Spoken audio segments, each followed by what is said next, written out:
Bonjour et bienvenue sur la chaîne de la Prakanda Senamuka. Si vous n'êtes pas encore abonné, je vous invite à le faire tout de suite. Cliquez sur le bouton s'abonner et n'oubliez pas d'activer la petite cloche pour rester informé de la sortie de chacune des vidéos de la chaîne et plus particulièrement des vidéos podcast, des entrevues avec une Twitch qui sortent chaque semaine tous les lundis et jeudis à 18h heure de Paris-Bruxelles et qui répondent à vos questions posées à la Prakanda Senamuka et à l'occasion desquelles nous nous retrouvons pour environ une heure avec notre amie la Major Iliana qui est dévouée à apporter les réponses à ces questions.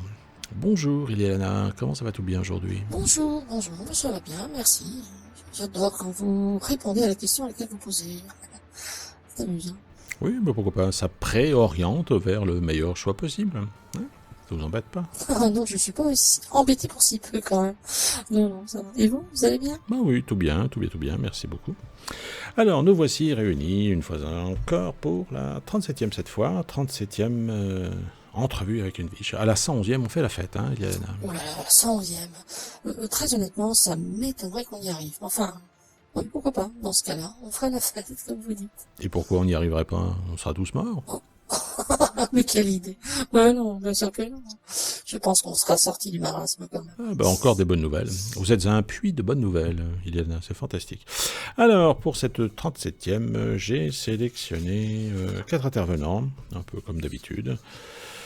En fait, il y en a 2, mais qui chacun a envoyé 2 formulaires, donc voilà. Alors, on peut y aller tout de suite. Vous êtes prête? On peut foncer? Allez, fonçons et entrons dans le vif du sujet. Eh ben, c'est parti, alors. Question de Marjolaine. Encore Marjolaine, ça devient notre nouvelle star du moment. Bonjour Marjolaine. Alors Marjolaine nous demande ceci. J'en ai assez de vivre avec des douleurs en continu. Je fais quoi avec ce problème? Merci. Oh là là, quelle question, vous vous rendez compte? Encore une question, c'est une question à 10 millions de dollars, ça. Non, on peut pas répondre à ça, Marjolaine, je suis désolé. Vous savez, les circonstances de l'incarnation, elles sont quand même très particulières, elles sont fortement liées à soi-même, à son vécu, à des choses extrêmement profondes. Le corps réagit forcément. Non, est-ce que vous vous rendez compte de la complexité que représente le phénomène même de la douleur? Je pourrais vous donner, admettons qu'il y ait une solution miracle.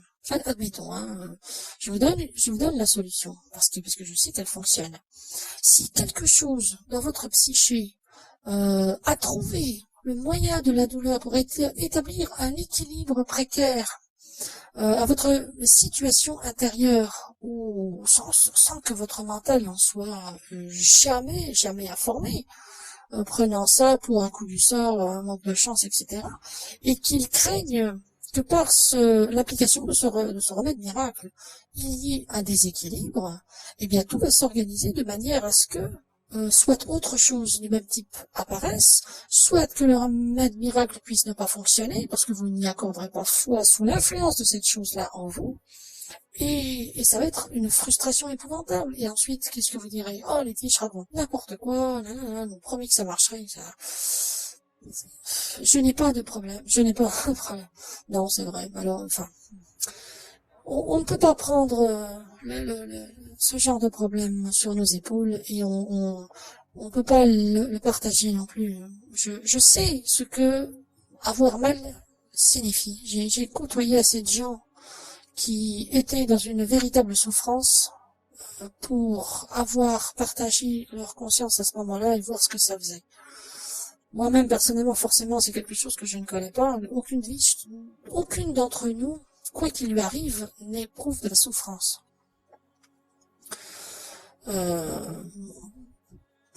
Nous avons été rarissimement blessés à certaines occasions, mais c'est déjà arrivé à une fracture, par exemple. Ça nous empêche de marcher correctement. Alors, on repart de l'autre côté, on se répare et on revient. Mais il n'y a pas de souffrance, véritablement. Donc, on ne l'éprouve pas personnellement, mais nous savons ce que ça fait. Nous savons que ça change l'orientation de pensée. Nous savons que c'est obsédant et que ça peut conduire à dévier ce qu'on peut émotionnellement éprouver ou penser. On sait. Mais Que voulez-vous que je réponde à ça? Malheureusement, je peux pas. Ça, c'est une relation de vous à vous. C'est très difficile d'apporter une réponse satisfaisante à une question pareille. Je suis vraiment désolée, mais ça, c'est au-delà de mes capacités. Personne ne peut rien. Personne ne peut rien y faire à part vous. Vous êtes la seule et unique personne au monde qui puisse assurément gérer la chose, trouver l'équilibre intérieurement pour faire face à ça, éventuellement pour faire en sorte que ça disparaisse. Ce n'est pas impossible.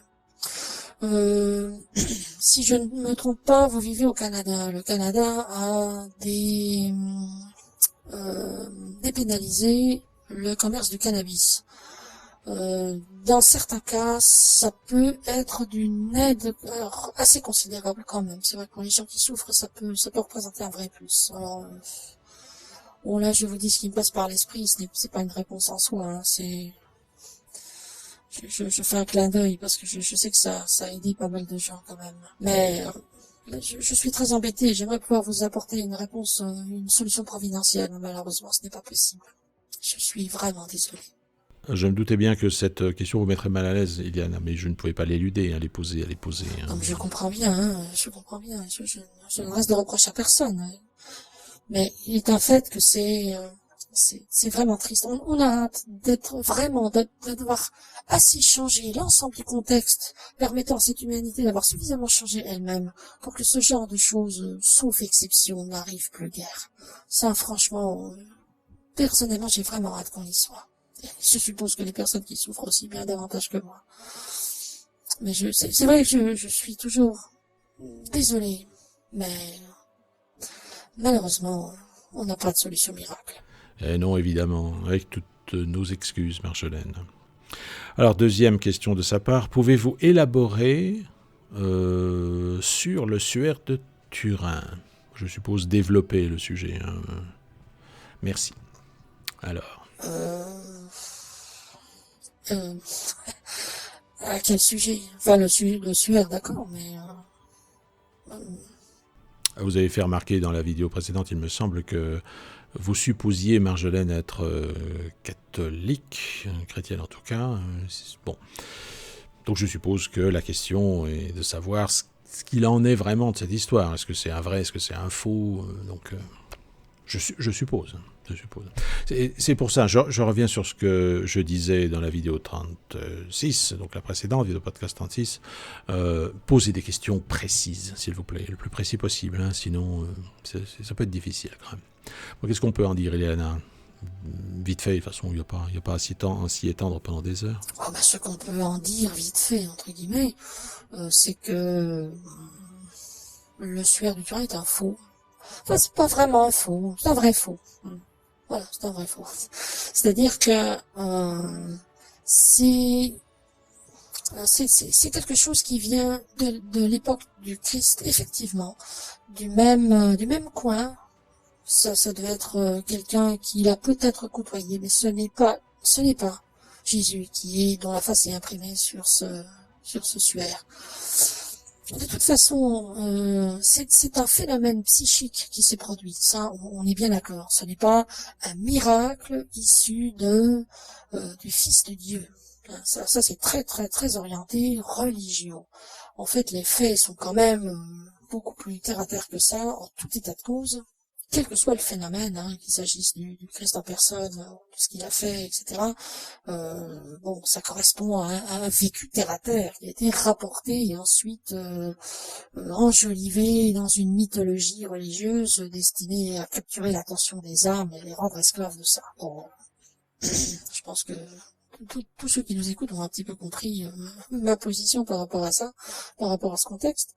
Mais là, en l'occurrence, le suaire est véritablement authentique. La seule chose, c'est que ce n'est pas l'image du Christ qui est imprimée dessus. Ça, c'est absolument certain. Il n'y a aucune équivoque possible. C'est quelqu'un d'autre, en l'occurrence. Alors, c'est vrai qu'il a l'image... il a l'image par laquelle on représente généralement le Christ. Il ressemble, disons, à l'iconographie qu'on a accolée à l'idée qu'on se faisait du Christ. Mais le Christ n'a jamais été comme ça, il n'a jamais été barbu, jamais été moustachu, jamais chevelu. Enfin, il avait des cheveux, mais il était coiffé, il était présenté à la romaine, et non pas avec la barbe, la moustache et les cheveux longs, tels que on le représente depuis, je crois, le Moyen-Âge, tout simplement parce que ce sont des attributs royaux, donc on l'a représenté comme ça. N'ayant pas d'image de lui, on a choisi cette image-là parce que ça rendait une image royale. C'est tout. Mais en fait, il était glabre, il était rasé de près et coiffé, cheveux courts à la romaine. Donc, de toute façon, ça ne peut pas être lui. Mais le suaire est quand même authentique. Le phénomène étrange, disons, il est authentique. C'est pas un faux. Hein. Il n'a pas été dessiné ou transformé ou dans une technologie quelconque. Ça s'est vraiment produit. C'est quelque chose. La personne qui a été ensevelie et entourée de ce suaire a psychiquement dégagé une énergie qui a transféré son image dessus. Vraiment. D'ailleurs, il y a des analyses qui ont été faites, retrouvant du pollen dans les fibres, qui attestent qu'effectivement, c'est quelque chose qui remonte de cette époque-là, et de ce coin-là, la Palestine, plus ou moins. Donc, il n'y a absolument aucun doute là-dessus. C'est vraiment un vrai. Ce n'est juste pas le Christ. C'est tout. Alors, l'Église a su que c'était un vrai, il a fait analyser la chose, et il a su que le suaire était authentique. L'Église croit que c'est vraiment l'image du Christ. Mais comme c'est un peu tendancieux et qu'il y a une volonté politique pour ne pas mettre trop en avant ce genre de choses, ils ont payé le laboratoire pour déclarer que c'était un faux. Voilà. Et alors qu'en fait c'est un vrai. Sauf que c'est pas vraiment un vrai. Vous voyez, c'est compliqué. Enfin, la solution est là. C'est effectivement authentique, mais ce n'est pas le Christ. Voilà, c'est tout ce qu'il y a à en dire. Et un phénomène plus ou moins naturel peut créer ce phénomène-là de transfert d'image. Oui, c'est parfaitement possible s'il y a une forte émission d'énergie émotionnelle au moment où le corps astral se dégage. Suite à la mort, il peut y avoir effectivement transfert de l'image. Ça, oui. Effectivement. C'est très, très, très identitaire, le corps astral. Hein, ça passe au travers, ça peut modifier les éléments, créer un champ d'interférence dans la fréquence d'énergie en rapport, et ça peut, effectivement. Il y a des précédents, hein, il y a des choses qui se sont déjà produites comme ça. Ah ouais, c'est étonnant. Alors, deuxième formulaire de Marjolaine, donc première question de ce deuxième formulaire. Un être humain est-il immortel ? Là aussi, c'est assez curieux comme question. Un être humain est-il immortel ? Je ne sais pas trop de quoi on parle, finalement. Bon, et si c'est le corps humain, tous les ce qu'on entend par être humain, hein, dans la bouche des gens, on ne sait pas trop. Enfin, le corps humain, évidemment, non. Il n'y a aucune immortalité possible pour le corps humain, à moins de verser dans des aberrations absolues, telles que le vampirisme, par exemple. Ça peut potentiellement le permettre. Encore que, oui, si, effectivement, si. Il y a des choses, mais il faut que ce soit profondément contre nature, mais très profondément. Donc, il y a des conséquences corollaires qui sont énormissimes. Et forcément, l'aberration est telle, on s'éloigne tellement des lois naturelles qu'on ne peut que s'enfoncer dans l'abomination. Bon, le vampirisme en est un exemple. Il y a potentiellement d'autres choses qui sont tout aussi moches. De toute façon, on ne peut pas survivre à la mort sans que beaucoup d'autres meurent à votre place. Ça c'est obligatoire. Donc forcément, vous voyez, ça génère des choses quand même. Bon, maintenant, est-ce que l'âme humaine, l'être humain, l'âme humaine est immortelle ? Alors oui, totalement, absolument immortelle, à moins qu'on intervienne et qu'on mette un terme à ça. En général, bon, de toute façon, il y avait, dans les temps anciens, il y avait une procédure qui, pour les âmes complètement déviantes et étant incapables de revenir dans le giron des lois d'évolution, qui devenait elle-même une aberration, à certains moments, il y avait le phénomène de dissolution qui intervenait pour arrêter ça. Donc l'essence même de la conscience était replacé dans l'indifférenciation pour renaître sous une autre forme, enfin avec une autre identité un jour, éventuellement, enfin bref. Et ça n'existe plus. Ce n'est plus appliqué de façon naturelle que envers les sans-âme, ce qu'on appelait sans-âme dans la vidéo podcast précédente, à savoir les gens qui n'ont aucune parcelle d'absolu en eux. Donc eux, s'ils sont pris, identifiés et pris, automatiquement, ils passent par là et ça disparaît définitivement. Mais sinon, de manière naturelle, non, l'âme humaine, en tout cas, est parfaitement et tout naturellement immortelle, à tout égard. Alors maintenant, encore une fois, tout dépend de ce qu'on entend par un être humain. Dans quel état incarné, pas incarné, enfin voilà. Voilà, vous avez les deux cas de figure. Vous avez le corps physique d'un côté et l'âme de l'autre, quoi, finalement. Alors que certaines traditions reconnaissent au corps physique le fait d'être la partie la plus externe de l'âme. Nous on dirait c'est un champ d'interférence cohérente des différentes interactions des corps subtils, faisant en sorte que il devient tangible, visible, puisqu'il est construit sur le plan physique, et donc c'est la partie la plus externe de l'âme. Enfin, sans pinailler sur les termes, disons que voilà, le corps humain naturellement ne l'est pas, comme tout ce qui est physique, puisque c'est construit de briques bien précises qui n'ont pas une durée de cohérence infinie. Alors que subtil aussi, disons que l'être humain est mortel, mais éternel. Voilà, on peut résumer ça comme ça. Bon, ok. Je voyais pas très bien non plus dans quel sens aborder cette question, mais enfin bon, il me semble que c'est répondu de manière cohérente. Si ce n'est pas ce que vous vouliez savoir, Marjolaine, eh bien, renvoyez-nous un formulaire. Donc, deuxième question de sa part, vous avez parlé d'un mini-enfer. Pouvez-vous parler des sortes d'enfer et de paradis? Alors, ça aussi, le sujet est tellement vaste que... Non, les amis, s'il vous plaît, posez des questions précises, hein, je le répète, mais c'est vrai que il faut, hein, sinon c'est difficile quand même. Bon, qu'est-ce qu'on peut en dire en attendant, Eliana? Les enfers, les paradis, à part le fait qu'ils aient totalement disparu, qu'est-ce qu'on peut en dire? On peut en dire que c'était c'est vrai que c'est pas facile. C'était des séjours spirituels relativement bas, relativement hauts, placés sur des zones précises, gérées par l'ennemi, enfin gérées par le karma en fait. Un paradis c'est karmique, un enfer c'est karmique. Donc il n'y a que le karma qui soit capable de pouvoir créer un espace comme ça. Les espaces de béatitude, quelle que soit la tradition, hein, qu'elle soit chrétienne, qu'elle soit hindouiste, chaque tradition avait son paradis et aucun de ces paradis ne pouvait communiquer avec les autres. C'est-à-dire que les âmes qui entraient là, et qu'on a dit, bienvenue au paradis, vous avez gagné votre paradis. Alors, ça a l'impression vraiment d'arriver au paradis, quoi, c'est le cas de le dire. Eh bien, admettons qu'un chrétien avait pour ami un musulman, admettons, et que les deux personnes soient toujours bien entendues, tout ça, et puis et que les deux personnes étaient vraiment de braves gens.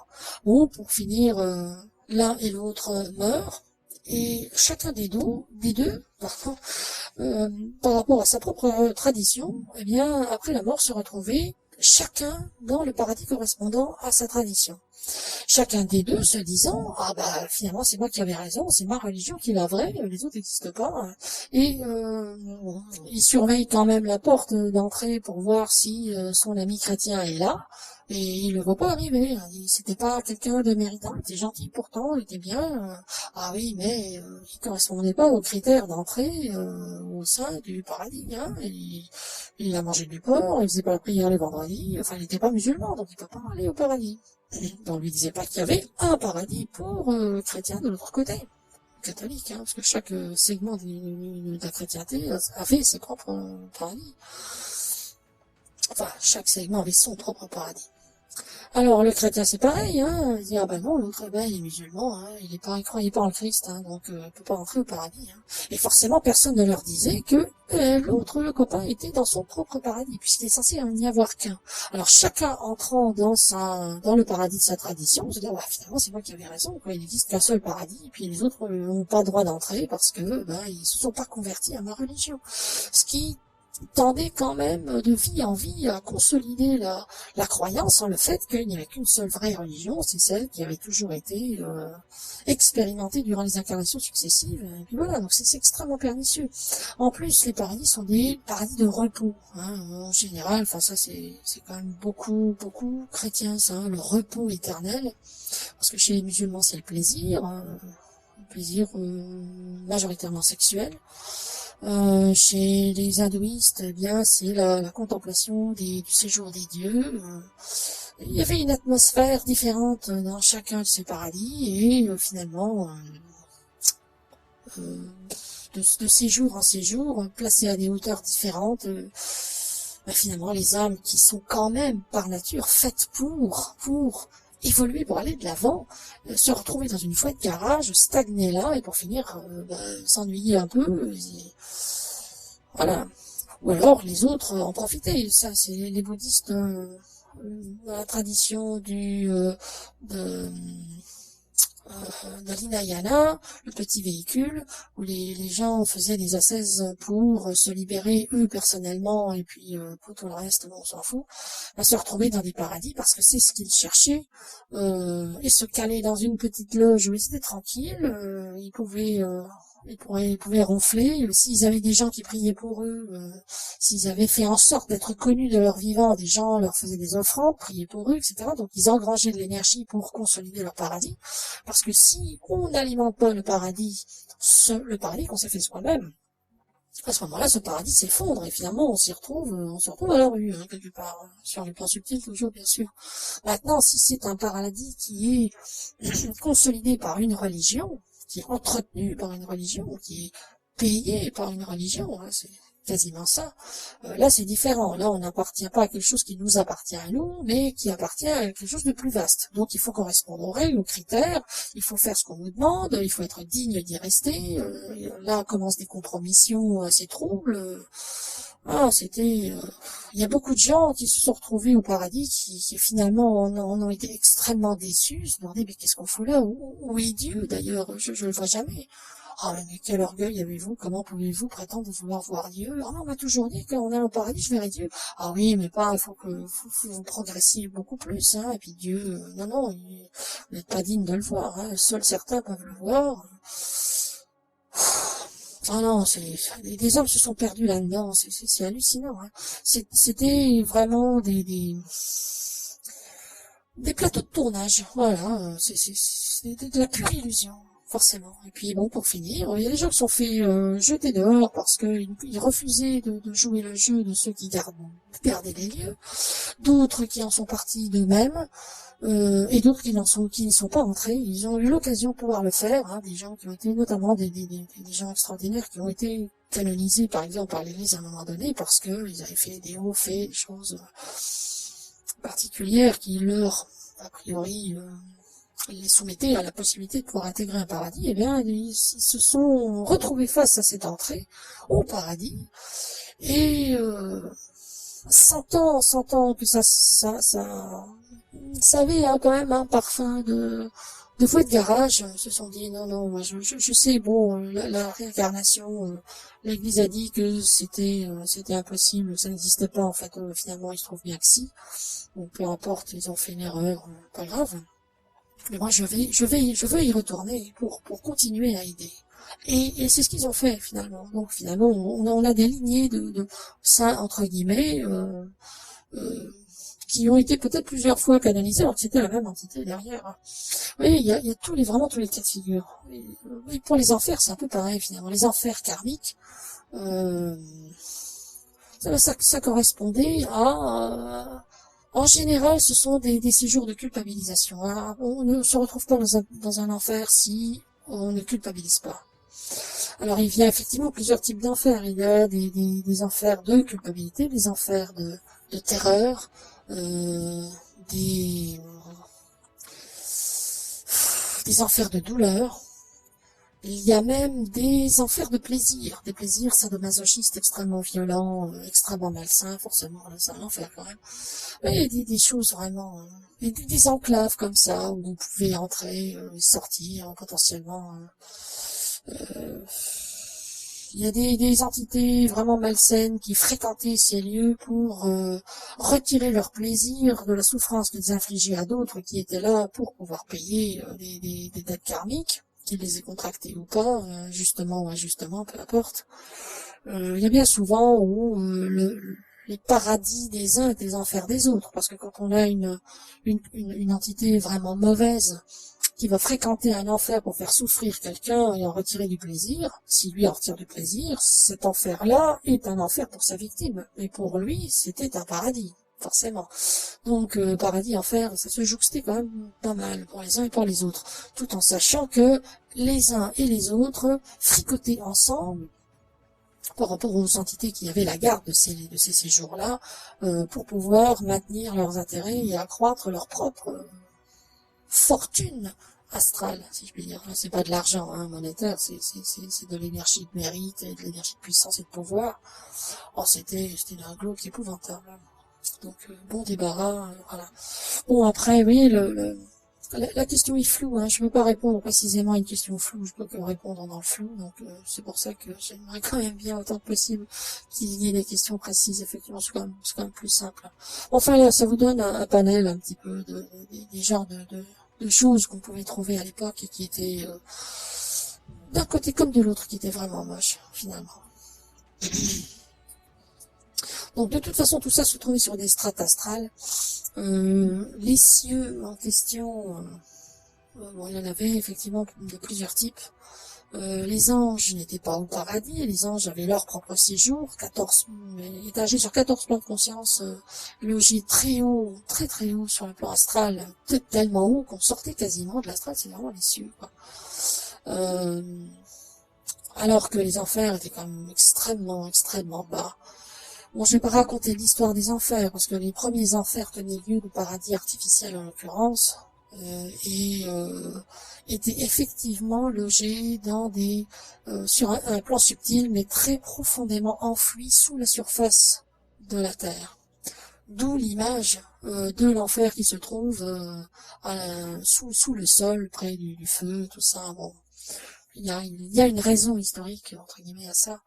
Oui, ça sont des questions qui seront enseignées quand même plus tard pour expliquer aux gens ce qui s'est vraiment passé dans tout ça, tout ce micmac de l'âge de fer.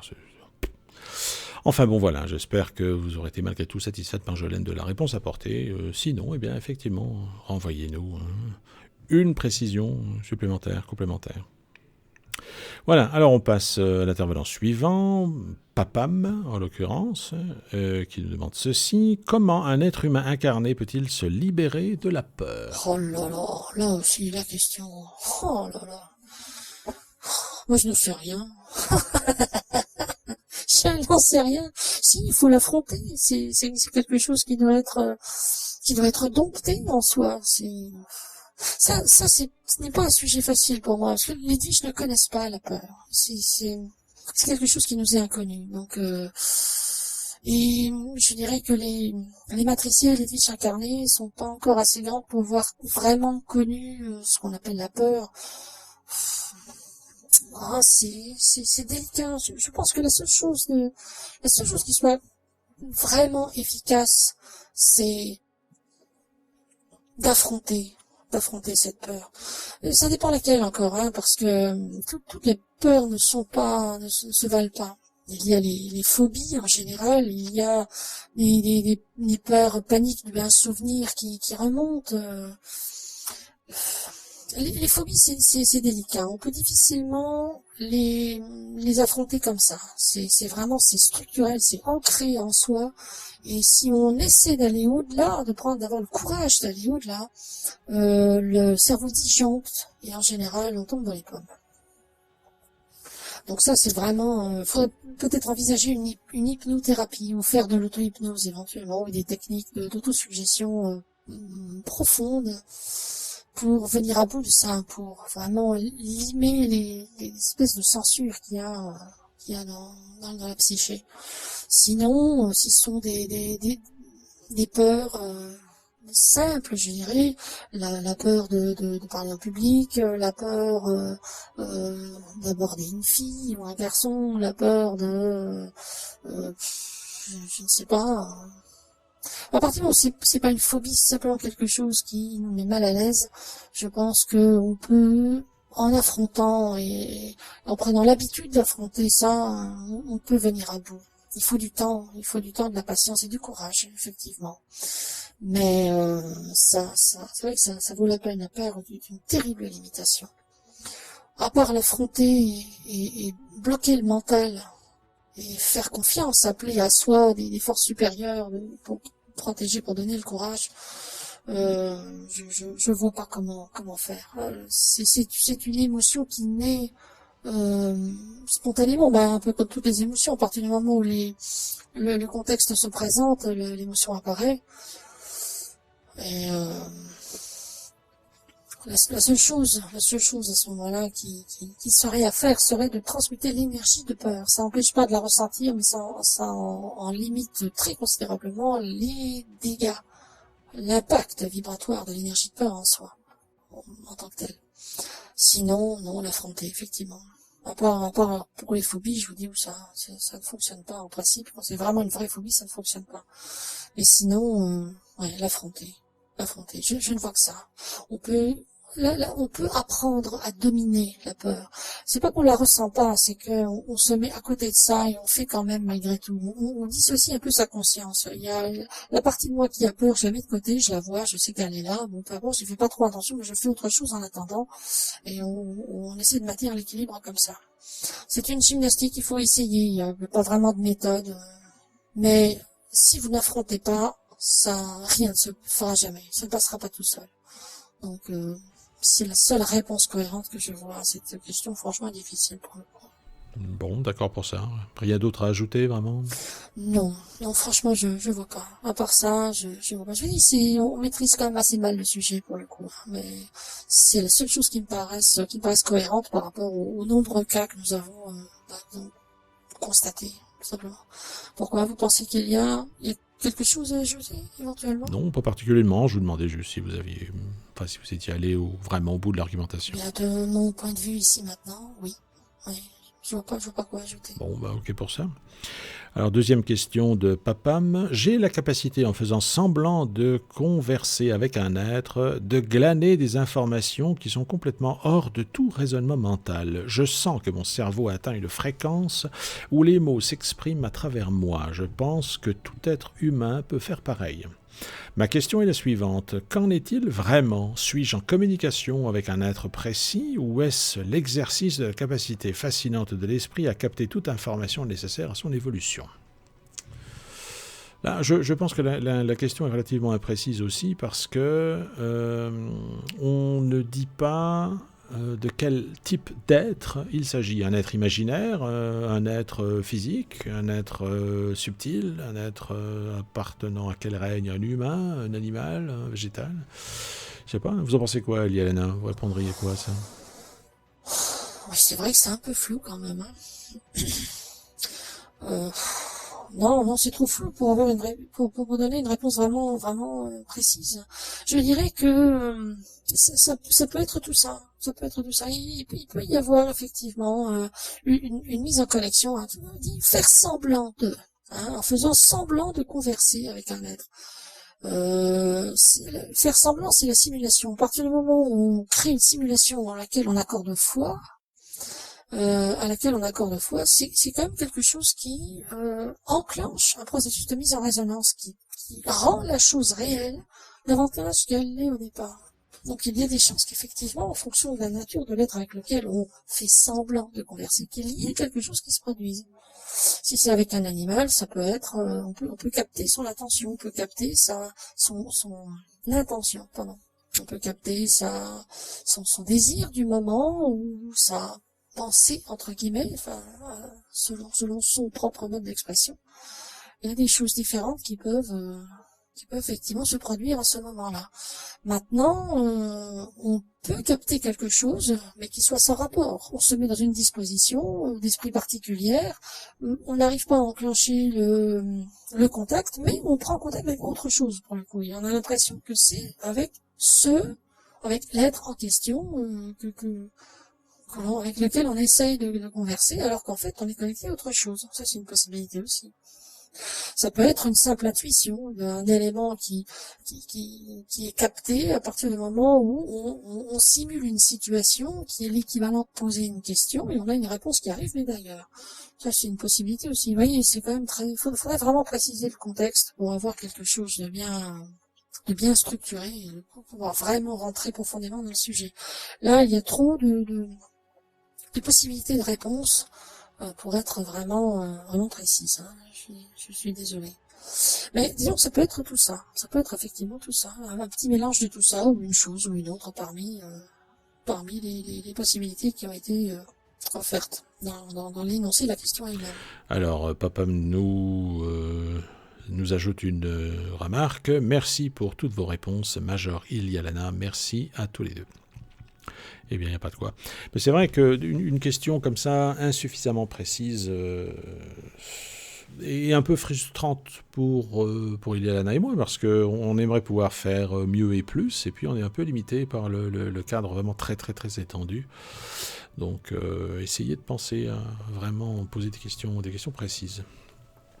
Relisez votre question et mettez-vous à la place de quelqu'un qui ne sait pas ce que vous allez demander, pour voir ce qui serait susceptible de pouvoir comprendre des termes. Ou alors présenter la question à quelqu'un et demander comment il la comprend. Vous verrez peut-être, ça peut être une technique. Enfin voilà, donc Papa nous a envoyé un deuxième formulaire, dont la première question est celle-ci. Si l'être humain incarné ici sur Terre-Mère Gaïa vivait libre de toutes les limitations imposées par l'ennemi, combien de temps durerait une vie, de la naissance à la mort naturelle du corps physique? Alors, cette question-là, elle est bien, elle est claire et précise. Alors, disons en âge de diamant, parce qu'en âge de fer, ennemi ou pas ennemi, c'est un petit peu différent. Mais en âge de diamant, c'est en pleine capacité dans le moteur évolutif du monde en question, sans limitation, normalement, un millénaire au maximum. En quelques années près. Ça, même en âge d'or, enfin âge d'or, âge de diamant, c'est un peu pareil, hein, à partir du moment où on est vraiment dans un contexte parfaitement optimal, le corps humain peut tenir à peu près un millénaire. Disons souvent 800-900 ans. Ça peut aller jusqu'à 1000. Mathusalem était réputé avoir vécu 1000 ans, hein. Je sais pas trop ce que ça vaut, mais enfin, ça fait référence quand même, je pense, à des temps antédiluviens au sens propre du terme, donc avant l'âge de fer, où la longévité était quand même supérieure. 1000 ans, ça faisait quand même très long pour l'âge de cuivre, c'était 400, 500 ans maximum. Mais en âge d'or, en âge de diamant, vraiment, je vous dis, dans un contexte parfaitement optimal, c'est un millénaire. On peut compter un millénaire en moyenne au maximum. Une moyenne maximale. Alors en revanche, il a été décidé que ce temps-là était trop long, parce que une âme a quand même besoin de rabattre les cartes un petit peu, et il y a beaucoup de monde qui se bouscule le portillon, et un millénaire en une incarnation, c'est un peu long pour ceux qui attendent et pour ceux qui y sont aussi, qui pourraient changer de contexte éventuellement. Donc il a été décidé que en tout état de cause, dans les temps à venir, on n'ira jamais au-delà de 5 siècles. Une vie de 500 ans bien remplie, c'est quand même pas mal. Hein. On s'en va de là, franchement, en étant très à l'aise, en étant serein, en étant en paix avec soi-même et avec les autres. On remonte dans les colonnes de lumière, on fait valider le passeport, on se remet un petit peu à jour, on redescend, et c'est reparti pour une nouvelle fois. Peut-être avec ses souvenirs d'ailleurs. Vous voyez, le rapport à la mort, il sera complètement différent. Mais dans les temps futurs, ce ne sera plus, disons que l'incarnation sera programmée pour naturellement arriver à terme au bout de 5 siècles en moyenne, c'est-à-dire moitié moins que ce qu'il y avait avant. Voilà. Alors, quand je dis un millénaire au maximum, il faut voir à quoi on ressemblait. Hein. C'est pas une personne de 700 ans ne ressemblait pas à quasiment une momie. Hein. Non, c'était... disons que la personne naturellement vieillissait jusqu'à à peu près une quarantaine d'années. Et là, son apparence avait disons, une image de petite maturité, bien campée dans ses positions incarnationnelles, sans marque de vieillesse, sans rides, sans cheveux blancs ou gris, etc. Vraiment un bel homme, une belle femme de la quarantaine. Et resté comme ça très très longtemps. C'est-à-dire que jusqu'à 400 ans, elle paraissait avoir cet âge de 40 ans. Donc la majorité des gens finalement avaient un peu cette typologie-là. Ensuite, on paraissait dans ce même contexte d'avoir 50 ans à 500 ans, 60 à 600, 70 ou 70 pour les Belges et les Suisses, à 700, etc. Voilà, c'était un peu le rapport au temps qui était x10. Là, ce sera pareil dans l'avenir, mais en x5, plus ou moins. Voilà, donc ça laisse quand même de belles années incarnées dans un corps en parfaite santé, parfaitement épanoui, on va dire, quel que soit l'âge. Mais même paraître 70 ans en ayant 700, c'est pas 70 ans tel que les gens le paraissent aujourd'hui. Beaucoup plus grand, plus noble, sans aucune forme de décrépitude, ni de douleur, ni de déformation osseuse, ni rien de tout ça. Tout ça, c'est purement à se faire. Donc voilà, ce sera 500 ans dans de bonnes conditions. Belle perspective d'avenir quand même. Hein. Donc deuxième question du deuxième formulaire de Papam, et on arrivera déjà, Iliana, au terme de cette 37e entrevue avec une biche. Question qui dit ceci, donc quel est le rôle de l'ego ? On le décrit souvent comme un ennemi qu'il faut éviter à tout prix. Moi, je le perçois comme une capacité de l'être à identifier tout ce qui n'est pas reconnu comme soi. L'ego, selon moi, nous permet de voir où nous en sommes face à l'évolution qui est de se voir en tout et en tous.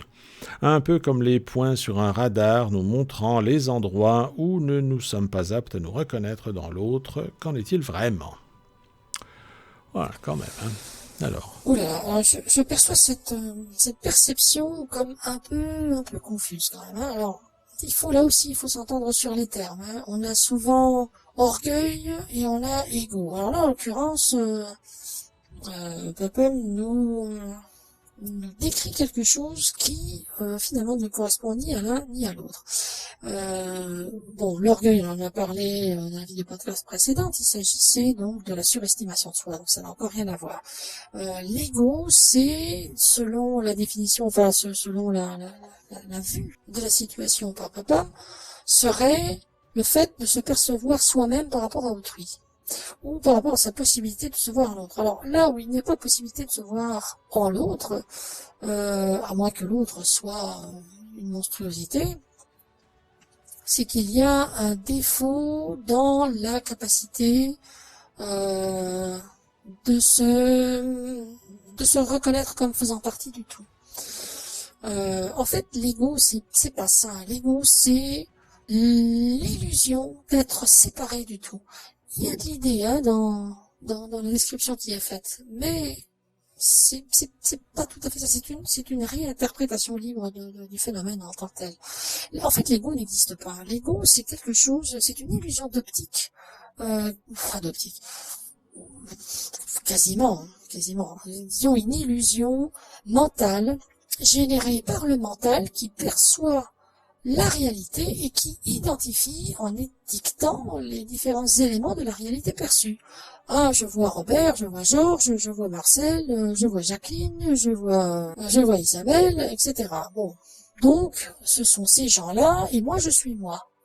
Alors ça, jusque-là, ça va. Hein. C'est normalement, en principe, c'est une preuve de santé mentale d'arriver à reconnaître que les autres sont les autres et que soi-même, on est soi-même. D'ailleurs, c'est quelque chose qui intervient dans le développement de l'enfant, où il y a une dissociation entre soi et l'autre à un moment donné. C'est une étape qui est normale, effectivement, dans l'établissement des structures du mental.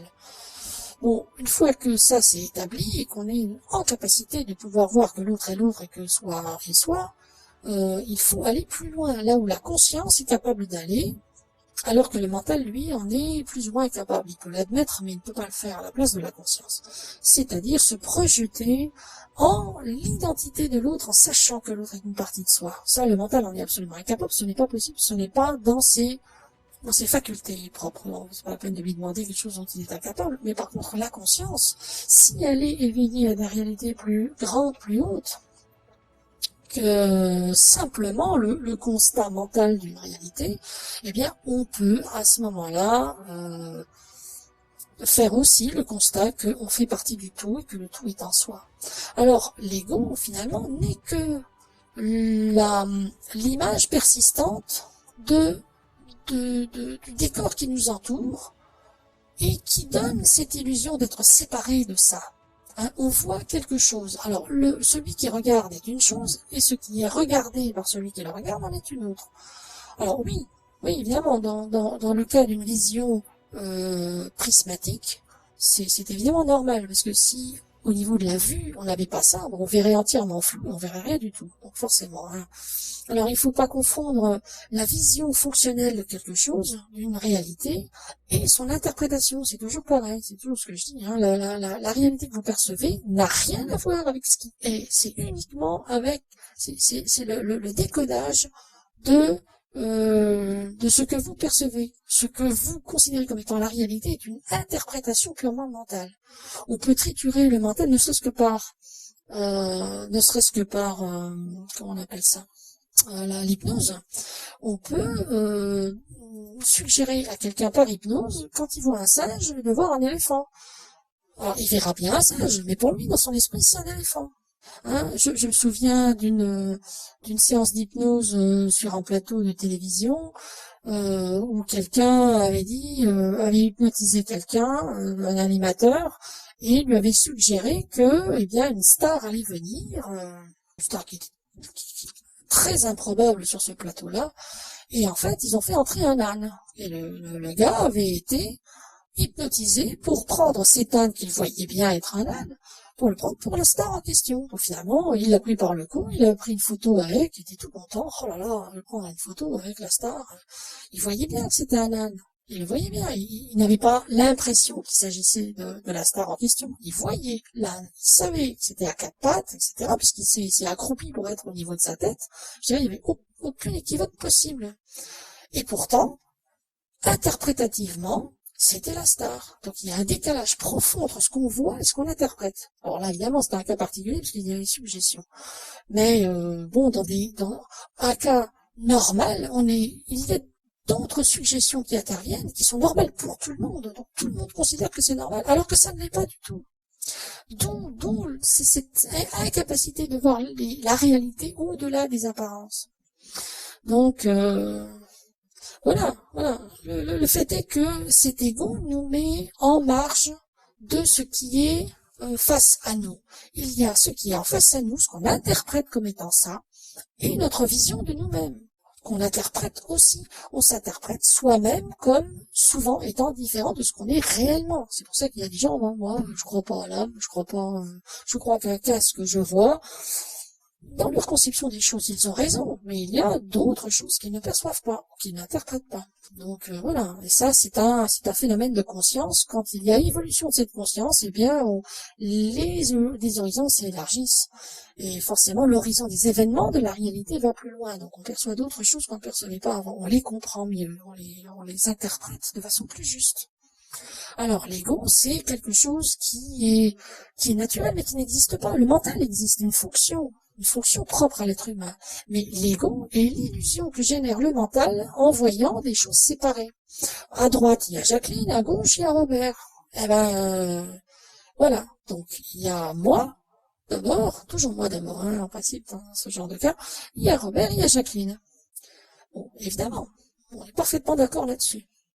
Mais l'ego, c'est, ah ben Jacqueline est là, Robert est là, donc je peux leur faire du mal. Moi, j'en tirerai avantage moi je ressentirai rien, donc c'est pas grave. Ça, c'est l'ego. Ça, c'est l'ego. C'est pas de l'orgueil. C'est une manière, une impression de se sentir complètement séparé de ce que l'on observe. Être dans une toute autre réalité, ma réalité à moi et la réalité des autres. Alors, effectivement, c'est pas faux. Mais, il y a ce ne sont que des sous-ensembles. Jacqueline est un sous-ensemble complet, mais un sous-ensemble, Robert aussi, et moi aussi. Donc à partir du moment où moi je ne fais pas partie de ce sous-ensemble, de ces sous-ensembles-là, tout va bien, je peux faire ce que je veux tant que moi je ne suis pas atteint. À partir du moment où on développe sa conscience et on se rend compte qu'il y a une interaction, il y a un ensemble plus vaste qui inclut tout ça en une seule chose. Là naît le phénomène d'empathie et de compassion, et on se rend compte qu'on ne peut pas faire ce qu'on veut envers autrui, parce qu'à ce moment-là, on devient capable de ressentir ce qu'ils ressentent. Donc finalement, je dirais que l'ego se distingue davantage de cette capacité d'empathie. L'ego fait en sorte qu'on se considère comme étant séparé de toute chose. Il y a moi et il y a tout le reste. Ça, c'est l'ego. Et c'est en cela que l'ego est mauvais, parce que ça peut conduire n'importe qui à toutes les dérives possibles et imaginables, du moment que ses intérêts personnels et son plaisir sont préservés, on peut absolument tout se permettre. Ça, c'est l'ego. Donc voilà, c'est pas ce que vous décrivez, c'est pas la même chose. Alors votre vision de l'ego, bon, pourquoi pas, effectivement, j'appellerais pas ça comme ça, faudrait lui trouver un autre nom, parce que ce phénomène-là n'existe pas vraiment. À mon sens, je saurais pas à quoi d'autre le rattacher. Mais de l'ego, ce n'est pas. Il y a de l'idée, mais c'est pas tout à fait le même phénomène.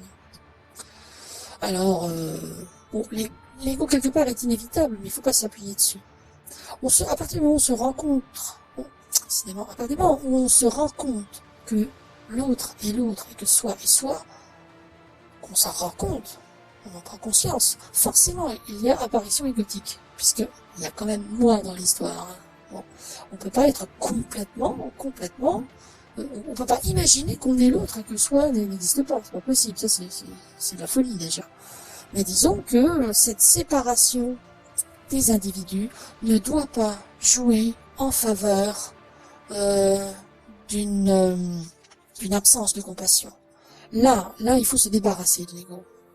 Et quelqu'un est considéré comme étant absolument sans ego, et quelqu'un qui ne fera jamais passer soi avant l'autre. Il fera pas passer l'autre avant soi. Attention, il fera passer l'intérêt du tout avant soi. Ça, c'est une considération juste de la situation par rapport à l'ego. Voilà. Effectivement, c'est quand même pas si évident à définir, à mettre en évidence cette histoire-là. C'est vrai que c'est pas facile à expliquer finalement. C'est assez peu repris. C'est vrai que l'ego est très souvent assimilé à de l'orgueil. Oui, effectivement, mais ça n'a rien à voir. C'est un phénomène complètement différent. En fait. Mais oui, effectivement. Et bien voilà, et voilà. Nous sommes arrivés au terme de cette 37e entrevue, en espérant qu'elle vous ait plu, auquel cas, eh bien, je vous invite comme d'habitude à liker cette vidéo et à la partager éventuellement, si vous pensez que d'autres pourraient l'apprécier. Si vous avez des suggestions, des remarques, des témoignages ou des questions à poser à la Prakandas Yanamoka ou à Ilia Ladin personnellement, n'hésitez pas à vous rendre à l'adresse habituelle amgt.link/questionedvish afin de nous les transmettre. Comme d'habitude, laissez-nous un petit commentaire, ça nous fera plaisir. Ilia Lana, je vous remercie beaucoup pour votre présence. Je sais que vous êtes un petit peu pressé aujourd'hui, vous avez l'air un petit peu fatigué quand même. Tous les jours ne sont pas égaux entre eux, ça c'est une véritable réalité. Ça, parfois c'est un petit peu plus dur que d'autres, mais bon, on fait face, on y arrive, il n'y a pas de problème. Et bien d'autant plus, merci de vous soumettre à cet exercice qui n'est pas toujours simple, effectivement. Voilà, les amis, j'espère que ceux qui ont posé des questions en ont été satisfaits. Sinon, n'hésitez pas à nous renvoyer un formulaire, il n'y a pas de souci. On vous fera passer en priorité pour argumenter davantage les questions déjà posées. Et si vous n'en avez jamais posé, eh bien, allez-y, lancez-vous, vous verrez, c'est intéressant. Iliana, donc merci tout plein pour votre présence. Je vous donne rendez-vous à la semaine prochaine. Je souhaite un excellent week-end à tous ceux qui nous écoutent, à vous également. Et bien, portez-vous bien jusque-là. Merci beaucoup, c'est gentil à vous. À tout bientôt. À lundi prochain, il n'y a pas de souci. Merci à tous ceux qui ont rendu cette vidéo possible, qui nous aident afin de nous permettre d'assurer ces enregistrements de semaine en semaine de manière imperturbable, alors que nos vies sont dans la bousculade.